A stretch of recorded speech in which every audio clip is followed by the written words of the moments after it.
আজকে একদিক দিয়ে মনটা খুব খারাপ ছিল। তো কেন খারাপ ছিল সেই বীভৎস কাহিনীটা আমি নেক্সট একদিন আপনাদের সাথে শেয়ার করব। তো যথারীতি আমি পার্লারে হেঁটে হেঁটে আসছিলাম। তো পার্লারের সামনে এসে মানে আমি তো একবারে থমকে গিয়েছি, আমি অবাক।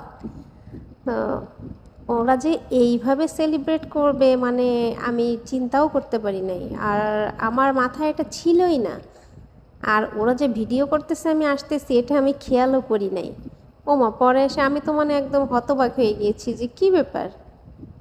তারপরে তো দেখলাম যে তারা সবাই সাজুগুজু করে অলরেডি বাইরে দাঁড়িয়ে আছে। আমার কাছে একবার ফোন দিয়ে এই জন্য জিজ্ঞেস করেছে যে আপু আপনি কখন আসবেন। তো আমি ওদেরকে বললাম যে আমি আসতেছি, তখনই ওরা হুটহাট করে সবাই রেডি হয়ে দাঁড়িয়েছিল এইভাবে আমাকে সারপ্রাইজ দেওয়ার জন্য। তো